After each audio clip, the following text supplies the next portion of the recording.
అందరికీ నమస్కారం.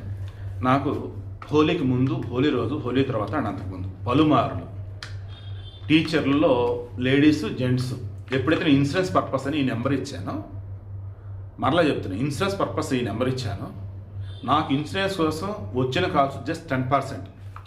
Remaining 90% calls or messages.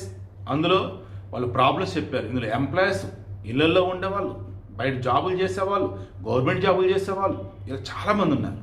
అప్పుడు నాకు అనిపించింది, కనీసం వీళ్ళు కష్టం అన్నా మనం విని వీళ్ళతో ఒక మాట సాయం లేదన్నప్పుడు ఎవరిని అడగాలి ఏంటి చెప్తే సరిపోయింది కదని అలా కూడా విన్నాం. ఇటువంటి మూమెంట్లో ఈ గురుకుల టీచర్లకు సంబంధించి వాళ్ళు బాధలు చెప్పారండి. సో లోకేష్ గారు అండ్ చంద్రబాబు గారు సిన్సియర్ రిక్వెస్ట్, హంబుల్ రిక్వెస్ట్, ఇది 21st సెంచరీ. గురుకులాలు అన్నప్పుడు 100 సంవత్సరాల క్రితం ఉన్నటువంటి మన గురుకులాలు కాదు ఈరోజు ఉన్నది. 100 సంవత్సరాల క్రితం గురుకులాలలో గురువుగారు అక్కడే ఉంటారు, పిల్లలు అక్కడే ఉంటారు, తినటం అక్కడే, ఉండటం అక్కడే, పనులు అక్కడే, అన్నీ ఇంకా అక్కడే. బట్ ఇప్పుడున్న గురుకులాలు అలా కాదు కదా. కులం వారే గురుకులాలు, ఎస్టీలు గురుకులాలు, ఎస్సీలు గురుకులాలు, బీసీలు గురుకులాలు, residential schools, tribal welfare schools and scheduled welfare schools, scheduled caste welfare schools like ఇలా. సరే, అలా ఉన్నా కానీ టీచర్లు అన్న వాళ్ళు BEd trained graduate teacher, post graduate trained teachers వాళ్ళు వస్తున్నారు కదా. సో వీళ్ళు వెల్ ఎడ్యుకేటెడ్, రైట్? వాళ్ళు ఏం కోరుకుంటారు? వెళ్ళిన చోట వారికున్న స్కిల్స్ యూజ్ చేసి ద బెస్ట్ అవుట్పుట్ తీసుకురావాలని కోరుకుంటారు పిల్లల దగ్గర నుంచి. మరి అటువంటి అవుట్పుట్ తీసుకురావాలన్నప్పుడు నేను లెక్కల మాస్టర్ని, నాకు లెక్కల పరంగా నువ్వు డ్యూటీ అసైన్ చేస్తే ఓకే, పాఠాలు చెప్పమని చెప్తా, లేదు ఎక్స్ట్రా క్లాస్ తీసుకోమని తీసుకుంటా, లేదు ట్యూషన్ ఉంది సరే పోవచ్చు, ఒకరోజు గంట కూర్చుంటా. నాకు వార్డెన్ డ్యూటీ ఎందుకు వేస్తారు మీరు? నైట్ స్టే, నేను నైట్ అసలు నేను ఎందుకు ఉండాలి? అండ్ నేను రిజిస్టర్ మెయింటైన్ చేసేసి వాళ్ళకి దాన్ని ఏం చెప్పాలా, వాచ్మెన్ అన్నట్టు వాళ్ళు జాగ్రత్తలు ఎందుకు చూసుకోవాలి? అండ్ నేను వాళ్ళకి వచ్చేసి గార్డియన్ లాగా అసలు ఎందుకు ఉండాలి? అదేమంటే బైలాస్లో వచ్చేసి అవన్నీ ఉన్నాయి కాదు, కొన్ని ఉన్నాయని అంటున్నారు. వద్దు సార్. ఈరోజు ఒక లేడీ మార్నింగ్ స్కూల్కి వచ్చింది, తనకి 2 పిల్లలు, చిన్నపిల్లలు. ఆ పిల్లలకి ఈవినింగు కనీసం స్నానం చేపించటం, ఇంట్లో పెద్దలు ఉంటే వారికి మరి అప్ప చెప్పినా పాలు పట్టాలా, ఉంటే కదండి ఒక తల్లికి బిడ్డలకి సంబంధించి చేసే పనులు. ఆ టైం కూడా లేకుండా ఇదిగో వారంలో 3 రోజులు నువ్వు ఇక్కడ డ్యూటీ చేయి, ట్యూషన్ మాస్టర్ నువ్వే, అండ్ వాళ్ళకి ప్రాబ్లం ఆసుపత్రి నువ్వే తీసుకెళ్ళు, అండ్ ఆ తర్వాత వచ్చేసి హాస్టల్ ప్రిన్సెస్ అన్ని ఎలా ఉన్నాయి చూడు. కొన్ని ఖాళీగా ఉన్నప్పుడు వీళ్ళకి ఏమైనా సెపరేట్ రూమ్ ఏమన్నదంటే కాదంట. వీళ్ళు ప్రిన్సిపాల్స్ ఉండి మీరు జీతాలు వచ్చేసి రెగ్యులర్గా చేసే జిల్లా పరిషత్ స్కూల్ టీచర్లు, మున్సిపల్ స్కూల్ టీచర్ల కన్నా ఎక్కువ తీసుకుంటారు మీరు. మరి అలాంటప్పుడు మీరు పిల్లలతోనే ఉండాలి కదా. పిల్లలు చదువుకుంటూ లోపల ఉంటే మీరు బయట కూర్చోండి, సెపరేట్ రూమ్ ఏంటి మీకు అని కనీసం టీచర్లకి ఒక రెస్పెక్ట్ అనేది లేదు. ఇక ఛాన్స్ దొరికినప్పుడు కొంతమంది ఆ ప్రిన్సిపాల్స్ మెమోలు ఇస్తూ ఉన్నారట. మెమోల మీద మెమోలు ఎందుకు ఇస్తున్నారు ఏంటి అంటే వాళ్ళు చెప్పింది చేయలేదు. వాళ్ళు చెప్పింది ఎందుకు చేయలేదంటే అది యాక్చువల్గా పార్ట్ ఆఫ్ డ్యూటీ కాదు, కానీ చేయమని అంటున్నారు. అదేమంటే పైనుంచి ఎవరు చెప్పారట. ఎవరు అంటే ఐఏఎస్ ఆఫీసర్ అంట. వాళ్ళకి ఎవరు చెప్పారంటే మంత్రి అట. ఏం లోకేష్ గారు మీరు అలా చెప్పారా సార్? ఎక్కువ జీతాలు తీసుకుంటున్నారు, వారిని వేధించండి, ఎక్కువ జీతాలు తీసుకుంటున్నారు, వార్డెన్లు పెట్టకండి, టీచర్ చేత డ్యూటీలు చేయించండి, ఎక్కువ జీతాలు తీసుకుంటున్నారు, వాచ్మెన్ లేదు టీచర్ చేత డ్యూటీలు చేయించండి, ఎక్కువ జీతాలు తీసుకుంటున్నారు, వాళ్ళనే ఎక్స్ట్రా పనులకు వాడేసేయండి, ఇలా చెప్పారా సార్? ఏంటి సార్ ఇది?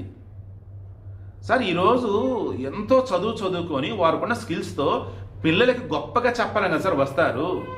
అండ్ ఒక ఉద్యోగం చేస్తున్నప్పుడు ఇంటికి వెళ్ళి పిల్లలను చూసుకొని ఇంటి పనులు చక్కబెట్టుకొని మరలా స్కూల్కి వచ్చి హ్యాపీగా పిల్లలతో ఉండాలి, స్కూల్ పిల్లలతో తమ పిల్లలు అన్నట్టు. అలా కాకుండా తన సొంత బిడ్డలను కూడా వదిలేసుకొని ఏది స్కూల్ లేని సమయంలో కూడా పిల్లలతో ఉండకుండా, వాళ్ళ సొంత పిల్లలతో ఉండకుండా స్కూల్లో ఉన్న పిల్లలతో మీరు ఉండాలని చెప్పేసి అదేం రూలు? అండ్ డ్యూటీలు ఆ రకంగా వేయటం ఏంటి అసలు? ఆలోచించండి సార్. అండ్ ఇక్కడ మరలా అవుట్ సోర్సింగ్ వాళ్ళు ఎవరో కొంతమంది ఉన్నారట. గతంలో వాళ్ళు చేసేవాళ్ళండి ఈ డ్యూటీలు అండి, ఇప్పుడు వాళ్ళు చేయట్లేదట. వాళ్ళకి డ్యూటీలు వేసినా 1 hour 2 hours కూడా చేయరంట. అదేమంటే మాది అవుట్ సోర్సింగ్, మీరు పర్మనెంట్ వాళ్ళు మీరు చేసుకోరా, మీకు జీతాలు వస్తుంది ఎంత, మాకు 20,000 25,000, మీకు 60,000 70,000, మాకన్నా 3 రెట్లు, మీరు చేయరా ఏంటి చేయండి అని వాళ్ళు బెదిరిస్తారట. ఈలోపు ప్రిన్సిపాల్ వాళ్ళు ఉండేసి చేయకేం చేస్తారు, చేయండి మీరు అని చెప్పేసి గదవాయించిందట. అదంటే మెమోలు ఇచ్చుకుంటా పోతే వీళ్ళు కాన్ఫిడెన్స్ ఉంటుందా? మొన్న రీసెంట్గా వచ్చిన డిఎస్సీ గారు రిక్రూట్ అయిన వాళ్ళలో ఎంతమంది రిక్రూట్ అయ్యారు, వాళ్ళు హ్యాపీగా జాబులు చేస్తున్నారు ఎంతమంది సార్ ఈ రెసిడెన్షియల్ స్కూల్స్లో? ఒకసారి క్రాస్ చెక్ చేయండి సార్. వారికి సంబంధించి ఉన్న స్కిల్స్ని మీరు వాడుకోండి. ఎస్, టార్గెట్ పెట్టండి. ఇదిగో స్కూల్లో 100% పాస్ అవ్వాలా, అండ్ వాళ్ళ డిస్టింక్షన్ మందికి రావాలా, ఫస్ట్ 5 మంది రావాలా చెప్పండి. అలా ఇప్పుడు రెసిడెన్షియల్ స్కూల్స్లో ఉన్న పిల్లల్లో ఎంతమంది చిన్నప్పుడు సవ్యంగా చదువుకొని ఇప్పుడు స్కూల్స్కి వచ్చి ఉన్నారు? వాళ్ళ అక్షరాలు రాయడం వచ్చింది ఎంతమంది, చదవడం వచ్చింది ఎంతమంది? అదైనా క్రాస్ చెక్ చేయాలి కదా కనీసం. సరిగా చదువు వచ్చి రాకుండా వాళ్ళు తీసుకొచ్చి రెసిడెన్షియల్ స్కూల్స్లో జాయిన్ చేసి రిజర్వేషన్ ఉంది కదా అని చెప్పేసి ఇక వారి బాధ్యత అంతా కూడా టీచర్లదే అన్నట్టు. ఎస్, వాళ్ళది టీచర్లే, నో డౌట్ టీచర్ల బాధ్యత. బట్ సరిపడే స్టాఫ్ ఉండాలి కదా సార్. టీచర్ డ్యూటీ ఏంటో టీచర్లు ఇస్తే సరిపోయింది. మీరు వాటిని ఎందుకు అసైన్ చేయరు సార్? అండ్ అక్కడ అడ్మినిస్ట్రేషన్ చూసుకున్నాక అన్నట్టు కనీసం స్కూల్కి ఒకళ్ళన్నా ఉండొద్దా? మధ్యాహ్న భోజనంగా మధ్యాహ్న భోజనం ఉండదు కాబట్టి వాళ్ళకి రెగ్యులర్గా అక్కడ ఫుడ్ రిలేటెడ్ కానీ పిల్లలకు సంబంధించి అవసరాలకు సంబంధించి కానీ స్కూల్కి హాలిడేస్ ఇచ్చిన కొంతమంది ఎలా కొంతమంది అక్కడే ఉంటారు. అప్పుడు వాళ్ళకి గార్డెనింగ్ కానీ ఇలా చెప్పుకుంటూ ఎన్ని ఉంటాయి. అండ్ ఆ ప్రిన్సిపల్స్ ఎవరైతే నేను సూటికి అడుగుతూ ఉన్నా, ఏమ్మా ఏం ప్రిన్సిపల్స్ మీరు చదువుకునే కదా వచ్చారు? మీరు మీ సబార్డినేట్స్ ఎవరైనా ఉన్నట్టయితే టీచర్లు మీరు వాళ్ళ కొలిగ్ అంతే. ఇక్కడ మీరు ఒక సుపీరియర్ అన్నా సరే, your not boss, your superior. లేదా స్కూల్కి మీరు ప్రిన్సిపల్ అన్నప్పుడు your one of the team leader. ఒక టీమ్ లీడర్గా ఉండి టీమ్ స్పిరిట్ అనేది చూపించాల్సింది పోయి సడన్ చూపిస్తే అట్ట? పిల్లల ముందు మీ టీచర్లని తక్కువ చేసి మీరే మాట్లాడితే అట్ట? వాళ్ళ కాపురాలు ఉండవా, పిల్లలు ఉండరా? ఏ కాడికి ఇంకా ఉద్యోగం ఇచ్చారు కదా బానిసల స్కూల్లోనే ఉంటారా? So Lokesh it's my sincere request sir. నాకు లేడీస్ కంప్లైంట్ చేశారు, జెంట్స్ కంప్లైంట్ చేశారు. ఈవెన్ వీళ్ళు యూనియన్కి వెళ్ళి ఎవరో చెబుదామంటే ఆ యూనియన్లు వచ్చి మీరు ప్రొఫెషనల్ పీరియడ్లో ఉన్నారు కదా మేమేం చేయలేమంటారట. అలా కాదు, సమస్యలు ఇవ్వండి పలానా వాళ్ళు దృష్టికి తీసుకెళ్ళండి అంటే లేదు మీరు మాకు సంబంధం లేదని అంటారట. పోనీ వీళ్ళ తరఫున ఏదైనా యూనియన్ ఫామ్ చేద్దామంటే ప్రొఫెషనల్ పీరియడ్లో ఉన్నాము, ఉదయం తేడా కొడితే ఇబ్బంది అని అంటారట. అదేమంటే అయితే I think national teachers association ఎవరో ఒకలేదు యూనియన్ అట, వాళ్ళు ఉండి మోరల్ సపోర్ట్ ఇస్తున్నారట. ఇలా చెప్పుకుంటూ పోతే ఇలా కష్టాలు విన్నట్టు నాకు అనిపిస్తుంది కదా. వీళ్ళు నిజంగా చేస్తున్న ఉద్యోగమా, లేదా వారికి ఏదైనా శిక్ష విధిస్తే ఆ శిక్ష భరిస్తూ మరలా జీతం తీసుకుంటున్నారా? తప్పుగా అనిపించవచ్చు కొంతమందికి. బట్ వాళ్ళు చెప్పిన బాధలు విని నాకు నిజంగా అయ్యో అనిపించింది. సో లోకేష్ గారు నా సిన్సియర్ రిక్వెస్ట్ సార్, దయచేసి టీచర్ల చేత పిల్లలకి పాఠాలు చెప్పించండి. టీచర్ చేత పిల్లలకి జీవిత విలువలు అన్నది నేర్పించండి. వార్డెన్ డ్యూటీ వార్డెన్కి ఇవ్వండి. ఫిజికల్ ఎడ్యుకేషన్ పీఈటీలు అంటారు, వాళ్ళ డ్యూటీ వాళ్ళకి ఇవ్వండి. అండ్ అడ్మినిస్ట్రేషన్ సంబంధించి ఒకరికి ఇవ్వండి, లేదా వార్డెన్కి అప్పచెప్పండి అది కూడా. అండ్ ఈ ప్రిన్సిపాల్స్ ఎవరైతే ఉన్నారో స్కూల్స్కి సంబంధించి వాళ్ళ సబార్డినేట్స్ టీచర్లు ఉంటే వారిని కొలీగ్స్తో చూడమని చెప్పండి. స్లేవ్స్లా కాదు, అండ్ వీళ్ళకింద పనిచేసే వాళ్ళలా కాదు. ఒక బైలాస్ అన్న ఫ్రేమ్ చేయండి, ఒక పద్ధతి అనేది ఉండనివ్వండి వాళ్ళని అక్కడ. నా బాధ మీకు అర్థమని చెప్పేసి ఆలోచిస్తున్నా.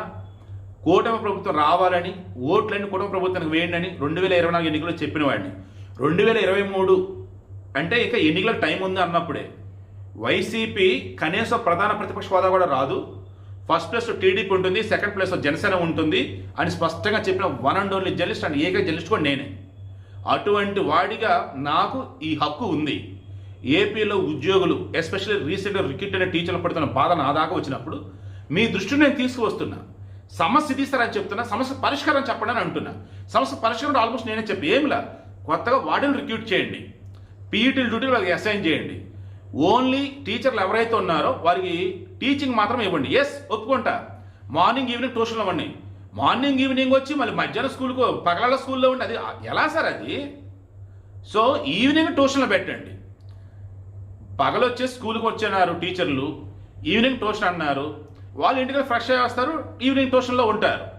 మార్నింగ్ ట్యూషను, మధ్యలో వచ్చేసి స్కూలు, మళ్ళీ సాయంత్రం ట్యూషను, మళ్ళీ ఆ తర్వాత నైట్ స్టే. కాపురాలు చేసుకోవద్దా సార్ వాళ్ళు నిజంగా చేస్తున్న టీచర్ ఉద్యోగమా, లేదన్నప్పుడు నిజంగా వాళ్ళకి పనిష్మెంటా? ఆలోచించండి సార్. మంచి పని చేశారు, చక్కగా ఉద్యోగాలు ఇచ్చారు, హ్యాపీగా ఉన్నారు. బట్ ఈ గురుకుల టీచర్లు రెసిడెన్షియల్ స్కూల్స్లో ఎవరైతే ఉన్నారో నరకం అనుభవిస్తున్నారు, ఆడమగన తేడా లేకుండా. వారి బాధలను అర్థం చేసుకొని వీలైతే వారితో ఒక మీటింగ్ పెట్టి, లేదు మీరు ఇప్పుడు ఇన్స్పెక్షన్కి వెళ్ళండి, మెగా టీచర్ పేరెంట్ మీటింగ్ అది పెడుతున్నారు కదా, లైక్ అలా ఈసారి గురుకులాలకు వెళ్ళండి, ప్రిన్సిపల్ని దూరం పెట్టండి, టీచర్లను అడగండి, వాళ్ళ కష్టాలు చెప్తారు, బాధలు చెప్తారు. అప్పుడు కాబట్టి మీకు క్లారిటీ వచ్చింది. లేదు ఒక నెంబర్ ఇవ్వండి, నెంబర్ ఇచ్చి హెల్ప్ లైన్ నెంబర్ ఇచ్చి దానికి వీళ్ళని ఫిర్యాదులు చేయమని చెప్పండి, లేదా సలహాలు ఇవ్వమని చెప్పండి. ఈవెన్ అక్కడ జరుగుతున్న దరిద్రాలు ఏమైనా ఉంటే అవి ఫోటోలు తీసి వీడియోస్ అవి కూడా పెట్టమని చెప్పండి. వాళ్ళు పెడతారు కదా, దాన్ని రీచెక్ చేయండి. రీచెక్ చేసి అవునో కాదో తెలిస్తేనే యాక్షన్ తీసుకోండి. ఒకవేళ తప్పుడు విధంగా వాళ్ళకన్నా చెప్పినట్టుంటే అవి చెప్పినందుకు కంప్లైంట్ వాళ్ళ మీద యాక్షన్ తీసుకోండి. బట్ వ్యవస్థను మాత్రం చక్కదిద్దండి సార్. ఇది 21st సెంచరీ సార్. గురుకులాలు అన్నప్పుడు ఏ వింగ్కి ఆ వింగ్ అన్నట్టుగా ఫ్యాకల్టీ ఉండాలి తప్ప అన్ని ఒకళ్ళే చూసుకోవడం అంటే అది అవ్వదు సార్. ప్లీజ్ సార్ అర్థం చేసుకోండి. వాళ్ళ తప్ప నేను రిక్వెస్ట్ చేస్తున్నాను, ప్లీజ్ సంతోషంగా వాళ్ళు ఉద్యోగం చేసుకునేలాగా చూడండి. అంతే తప్ప ఎందుకురా ఈ ఉద్యోగం చేస్తున్న బాధ మాత్రం వాళ్ళని ఉండవద్దు. అండ్ అద్భుతమైన స్కిల్స్ ఉన్నటువంటి టీచర్ల వాళ్ళు మానసికంగా ఫిజికల్గా ఇబ్బంది పడుతూ బాధపడుతూ ఎందుకు ఈ ఉద్యోగం చేస్తున్న ఫీలింగ్ మాత్రం రానివ్వకండి. ఎందుకంటే వాళ్ళు ఎంతో ఇష్టంతో ఫీల్డ్లోకి వచ్చారు. టీచర్ల పిల్లలను అద్భుతంగా తీర్చిదిద్దాలని చెప్పేసి అనుకుంటున్నారు. అవకాశం వాళ్ళకి ఇవ్వండి. వాళ్ళకి దయచేసి వేరే డ్యూటీస్ చెప్పండి ప్లీజ్ సార్.